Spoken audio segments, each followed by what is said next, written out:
The Holy Gospel of our Lord Jesus Christ according to Matthew. Glory be to thee, O Lord.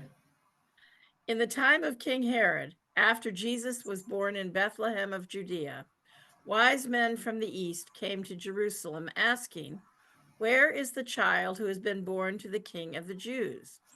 For we observed his star at its rising, and we have come to pay him homage." When King Herod heard this, he was frightened, and all Jerusalem with him. And calling together all the chief priests and scribes of the people, Herod inquired of them where the Messiah was to be born. They told him, "In Bethlehem of Judea, for so it has been written by the prophet. And you, Bethlehem, in the land of Judah, are by no means least among the rulers of Judah. For from you shall come a ruler who is to shepherd my people Israel." Then Herod secretly called for the wise men and learned from them the exact time when the star had appeared. Then he sent them to Bethlehem, saying, "Go and search diligently for the child, and when you have found him, bring me word so that I may also go and pay him homage." When they had heard the king, they set out. And there ahead of them went the star that they had seen at its rising, until it stopped over the place where the child was. When they saw that the star had stopped, they were overwhelmed with joy. On entering the house, they saw the child with Mary, his mother, and they knelt down and paid him homage. Then, opening their treasure chests, they offered him gifts of gold, frankincense, and myrrh. And having been warned in a dream not to return to Herod, they left for their own country by another way. The Gospel of the Lord. Praise be to thee, O Christ. All right. Let me get my sermon here. My props. Okay. Good morning. Happy 11th day of Christmas. Happy second Sunday after Christmas Day. Welcome to Trinity Church Online. Well, not with the our 3 cameras and our sound system and our hardworking tech people, but low-tech Trinity, the church laptop in the rector's living room. Those of you who are with us in 2020, we started this then. All right. The second Sunday after Christmas gives us 2 choices for the gospel. We can read Luke's account of Jesus in the temple as a 12-year-old, conversing with the learned teachers, confronted by his anxious parents, and announcing to them and the elders that he is in his Father's house, of course, right where he belongs. Then he goes home with his parents and is obedient to them. The other choice, which obviously we are reading today, is the Epiphany story from Matthew, the visit of the Magi. Excuse me while I make this thing go away.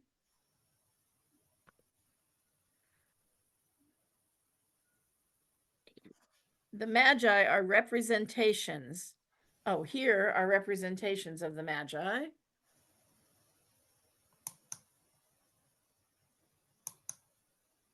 And let's see if I can get this right. So here's the star they follow. And here are the Magi. And these are in my, sorry, poor guy got turned around. These are in my living room every year. There are various ways of looking at the Magi and thinking about who they are, but I just thought I would produce these guys for you. You will note in that picture that they look different from each other. You will also note that you'll note in that picture that they look different from each other. You'll also note that the star, which is referred to, is shining there in the corner. Now, tomorrow in the church year is the Feast of the Epiphany, 12th night, the 12th day after Christmas. Epiphany is always January 6th. So January 5th, which is today, is the eve of the Epiphany, as well as this year, the second Sunday after Christmas Day.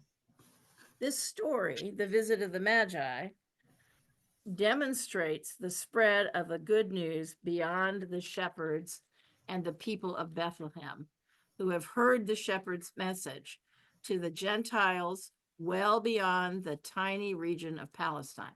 So, this story is about the whole of what the Epiphany season is about, which is the spreading of the word of Jesus Christ to the rest of the world, and specifically to the Gentiles, the people who have no reason to know who Jesus is, the people who have no understanding of the prophecies that the elders, the Pharisees and the scribes explained to King Herod, but they know that they're coming for something terribly important, for something that the people in Jerusalem haven't even noticed yet, and that is for the birth of the King of the Jews. If you remember the Christmas story, you may remember that Mary heard everything the shepherds said to her and then pondered them in her heart. And that's the end of that story. Is Mary heard these things and pondered them in her heart. The shepherds returned, but she's pondering these things in her heart. And you have the sense that that this is more powerful and bigger and more threatening than just the birth of this beautiful baby.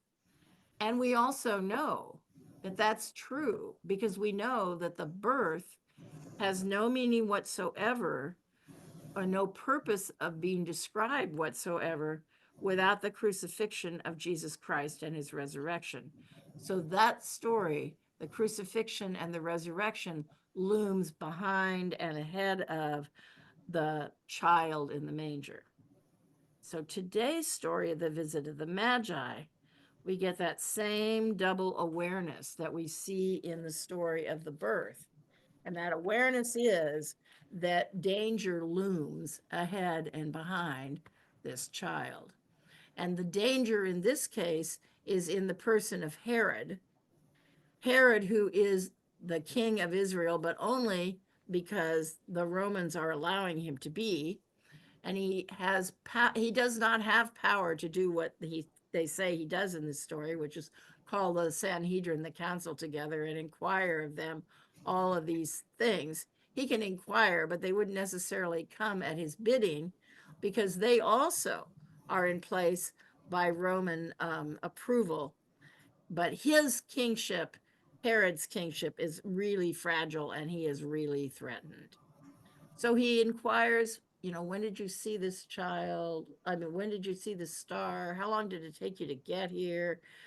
Make sure you come back and tell me exactly where the baby is or the child is so that I can go and pay him homage. That word, pay him homage, worship, fall down on knees, honor, all of those words keep coming up in this story. And the king, Herod, is using the same words that are going to be used for the Magi in following and meeting Jesus, but he has a whole different understanding of what pay him homage is. He is deceitful, he is treacherous, and who knows? Anybody know what he's planning? Well, he asks after he discovers that the Magi haven't come back to talk to him, he orders in Matthew the killing of what we also often call the slaughter of the innocents, the killing of every boy child in Bethlehem ages 2 and under. There's no historical record. Josephus is the historian of Israel. There's no historical record of that, but there really doesn't have to be for us to understand how vicious Herod is and what kind of danger Jesus and his family are in from the very beginning. So the Magi are there. They bring gifts. They bring gold, frankincense, and myrrh. And we have a story from the 8th century in England by the Venerable Bede, who wrote a book. He wrote the ecclesiastical history of the English people. Wrote it in Latin, but he's the person that gave the Magi their names. He's the first person we can find who gave them their names: Gaspar, Melchior, and Balthazar. And those names have then stuck with us in the English part of the church and around the world since the 8th century. And we're in the 20th century, so 21st century. So that's a good long time. Anyway, what Bede says is one of the things that we understand about these magi is that their gifts are representative of who Jesus is.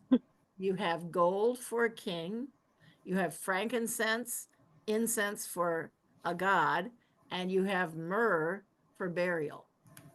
And you get the whole picture in these stories, in these gifts of who Jesus is, what's going to happen to him, and how that makes a difference for the rest of the world. So these three people come, and we have, if they had been following the star day after day and week after week, they would not have had to stop in Jerusalem and ask where this baby was supposed to be. Where is the King of the Jews? So the star appeared to them in the east. The star appeared to them at its rising.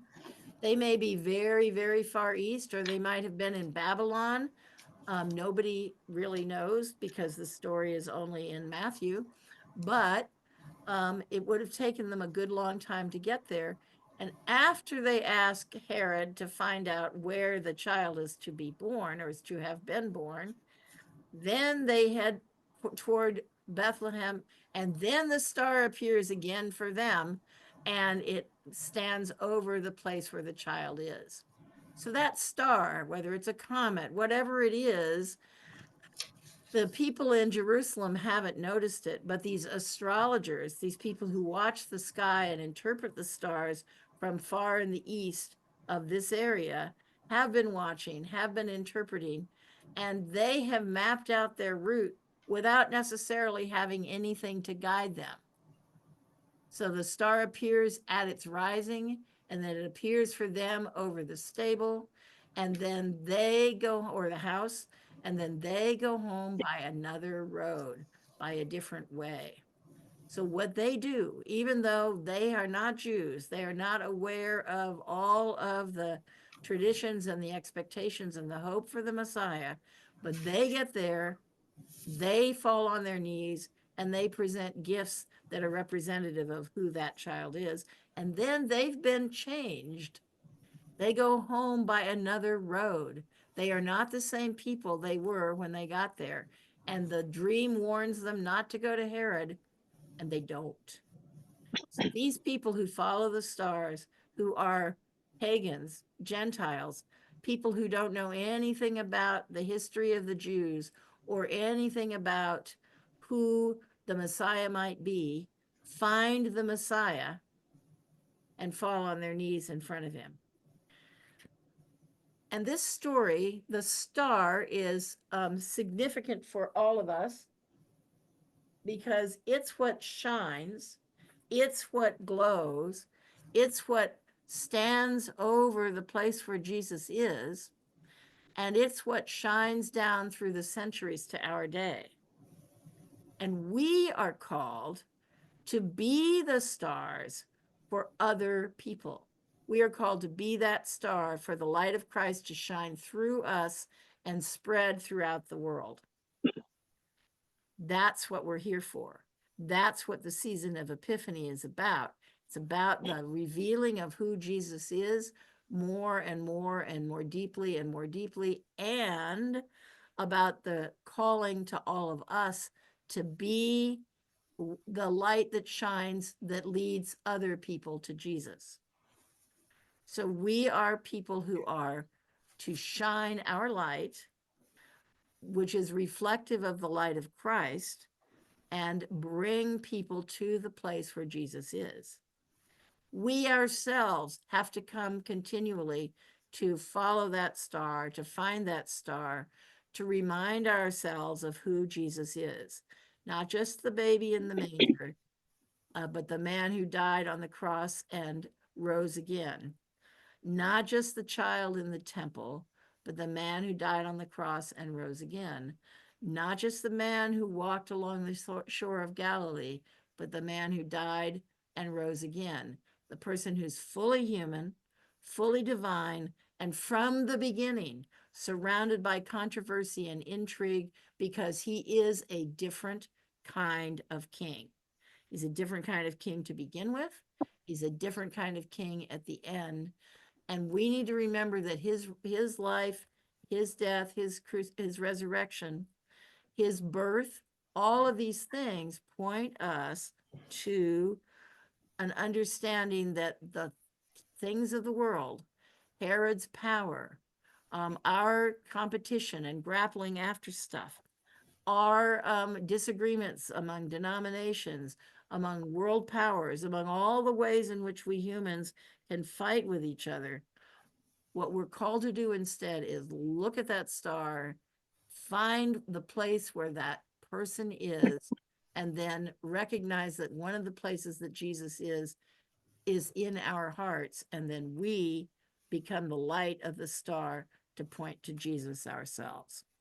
Amen.